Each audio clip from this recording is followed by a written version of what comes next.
Your talent determines what you can do, your motivation determines what you're willing to do, and your attitude determines how well you're going to do it. That's a quote associated with Lou Holtz, the Notre Dame football coach. He's not the current Notre Dame football coach, but he used to be. And I thought it was a really great way to start the video today, because today we're going to talk about how to do your best work, and more importantly, why you should do your best work. So this topic really for me was born from scrolling on LinkedIn, and I saw a quote from somebody who had recently been laid off, and the quote was something like, "You should never love a company more than it loves you." And for it, the comment got a lot of likes on YouTube, and a lot of cheering, celebration, and support. And of course, that's what LinkedIn is for. You want to support the folks that had maybe recently been in a layoff. You want to certainly support your network. But the comment and the quote didn't really sit well with me, because I thought, well, in any relationship or any endeavor, you can't start it by saying, I'm not going to love X as much as X loves me. The alternative here that I'm going to stand for is that you should pour your heart into any relationship that you're in, even the work relationship, right? And really, this is in the shadow of the current workforce. I'd say probably more associated with younger generation, saying this phrase, this quote, "act your wage." And act your wage is basically somebody deciding subjectively that their salary warrants a certain output, and it's probably less than the output that's required by their job, or certainly maybe it just matches the job. They're not willing to, say, take on any extra responsibility, add any extra value, or take on any extra projects. They say, well, act your wage. So I've got a point of view that this cycle is confusing young professionals, because while at the same time people are saying act your wage, they're looking around in these cities wondering how the people around them are, say, affording the lifestyle that they have. Well, there's really only two ways to afford an expensive lifestyle. One is if you're wealthy, whether you earned that or inherited it, and the other is through debt. And I believe that the best way to do it is to earn your money, earn your wealth. And there's a million different ways to do that. You can do that professionally, you can do that as an entrepreneur, and you can do that through investing. Right? But the ugly truth is that bleeds over into our personal lives as well. If you go into any relationship with the attitude of, I'm not going to love X more than it loves me, you're really running the risk of that bleeding over into your family, your spousal relationships, your friendships, etc.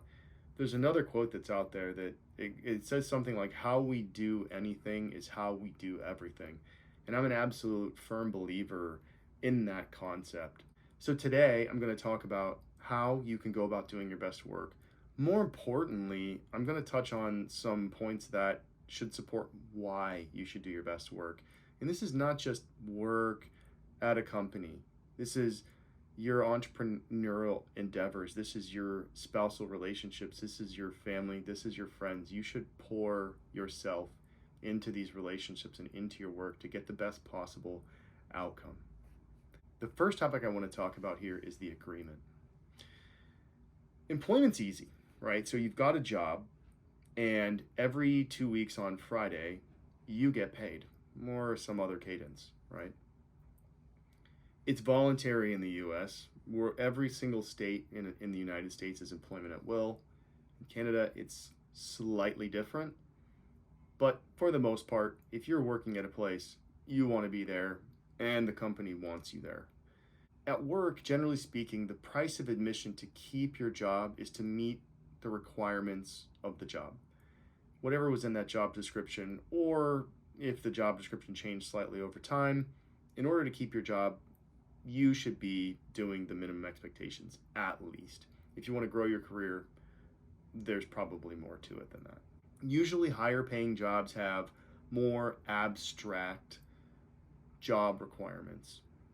The The entry level or maybe lower paying jobs have really straightforward job requirements. And the point is that in order to keep getting the paycheck every 2 weeks, you have to keep doing the requirements of the job, even if it's a job you don't like. Relationships are a bit harder. What did you agree to? If you're married, you probably said something to your spouse on your wedding day like, "Till death do us part." Vows generally are fairly comprehensive language. Think of vows in a marriage as a job description for a very high paying, complex role. There's also language in there, like in good times and in bad. So, what would you need to do to cultivate a positive relationship?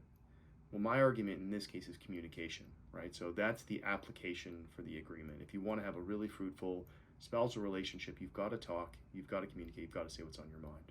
I believe this is also true at work, right? You've got to pour yourself into the work. The agreement is there. The agreement is between a company and a person. Except the company is actually usually more consistent than you. I can't think of a time when I never got paid on a Friday, if that's payday. Every 2 weeks, the companies that I've worked for have paid me. But there have been times that I've missed deadlines. There have been times I haven't done my best work. And so I've probably been less consistent than the company in the agreement.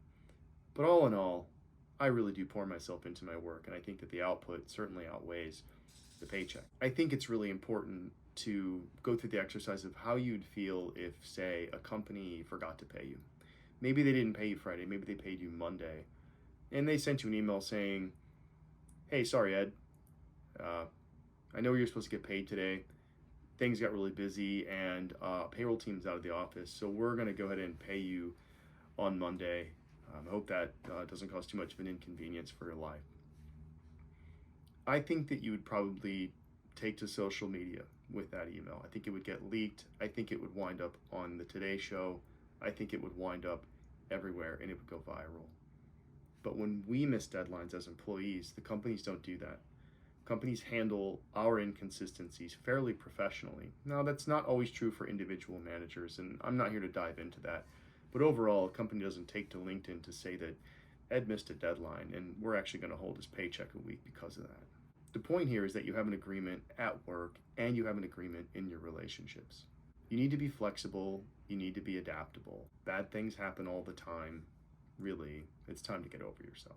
Ultimately, I believe that the concept of acting your wage is just a really lazy way of saying that you're not going to do good work. The second concept here is providing outsized effort versus the concept of acting your wage. I'm here to tell you that outsized effort and outsized impact, it matters a lot for your career. It matters a lot for your relationships. What you want to do is provide more value than what people are expecting you to provide, not less. Now, if you're sitting here and you're thinking, I'm one of those people that's been working really hard and, I'm not getting the results that I want.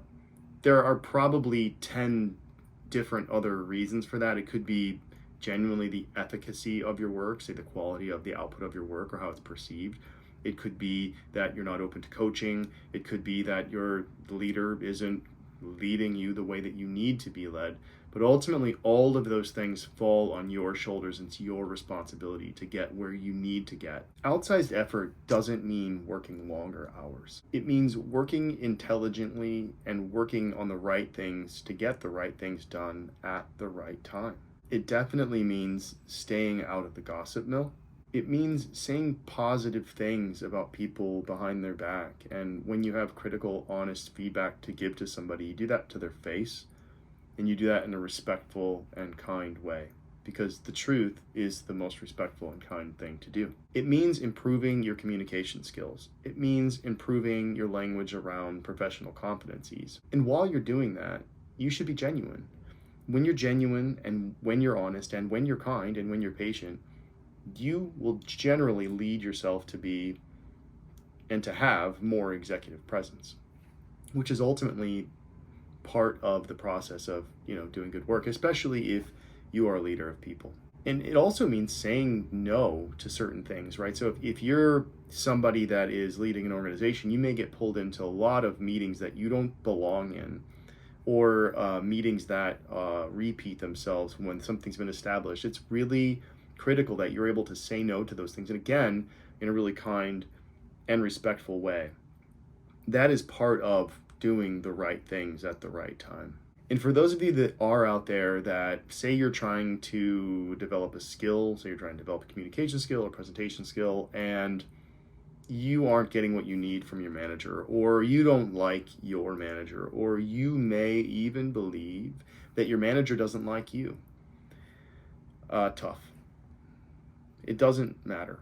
The responsibility is yours. I've been in all those scenarios. I'm lucky enough to not be in that scenario right now. But if you are, you've got to take full ownership of your development. Outsized effort in a relationship is a bit more tricky. The first thing that I think of when it comes to providing outsized effort or giving outsized effort in a relationship is just the general concept of a relationship being in a groove or a rut, right?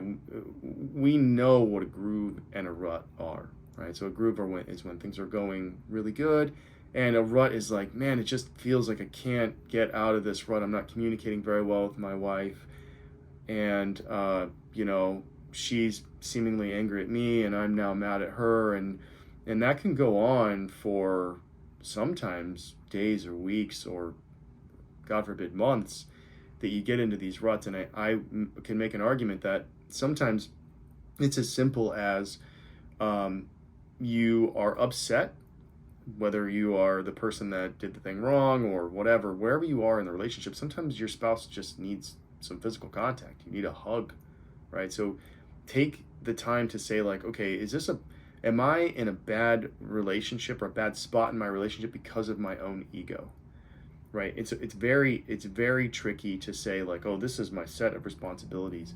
There are some times in relationships when you need to give 99%, your spouse gives 1. And you should be confident that there will be days when you're at 1 and that your spouse is going to give you 99.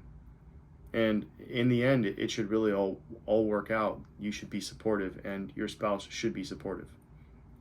Communication and ego are probably, in my opinion, the top 2 reasons why relationships don't work. And ego is upstream of communication or upstream of giving somebody a hug. Let go of your ego and give that outsized effort in the relationship. As a word of caution, as a leader and a husband, I believe it's in my set of responsibility to provide outsized effort in all of my relationships and work endeavors. I don't expect everyone to be the same. What I'm trying to convey here is, if you are the person that is sometimes looking at yourself wondering, am I doing my best work? I'm here to provide a couple tools and concepts and mental models as to maybe how you can do that, and especially why you should do that. I'll say one more thing on, say, the acting your wage mentality versus providing outsized effort. And that is to all the folks that are out there right now that are saying, well, no, I don't agree with this. I am gonna act my wage because X, Y, and Z, and I'm gonna get away with it. You're not gonna get away with it. Your manager knows. We know. My manager would know if I do it.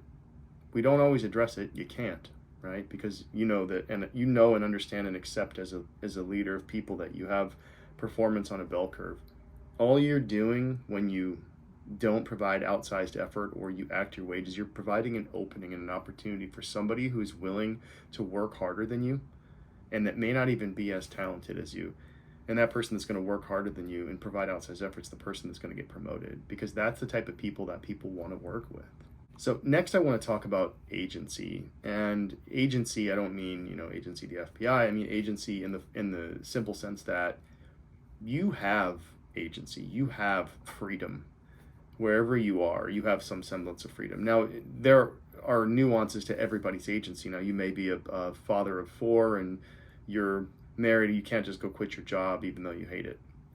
That's a longer process. The point is, if you don't like it somewhere, or you're not in the environment that you should be in, or you're not at the company that values you the most, you've got to go find that company or that project or that side project or side hustle where you are going to be fulfilled. If you don't leave, you will be unhappy, and you run the risk of falling into the act your wage mentality.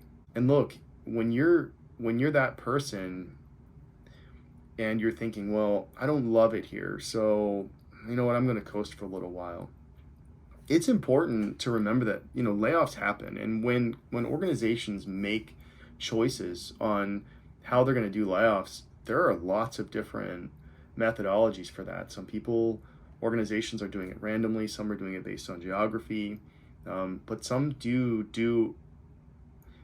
organizations do make layoff selections based on performance.